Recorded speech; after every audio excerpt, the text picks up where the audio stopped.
Erica Bugia, and I'm the Managing Director of Platform 360. I want to achieve the luscious lips because since I was born, I have very thin lips. What I like is Dr. Contessa really personalized and makes me feel comfortable with all my treatments. CSA Medical Aesthetics aims to provide individualized and personalized aesthetic treatments, restoring one's desired natural youthful look.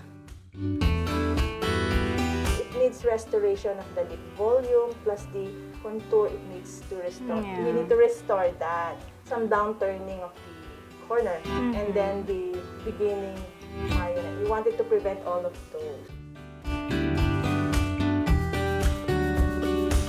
It looks so natural. It looks fresh and plump. So if they want to feel more comfortable and more confident about themselves, I would highly recommend these treatments.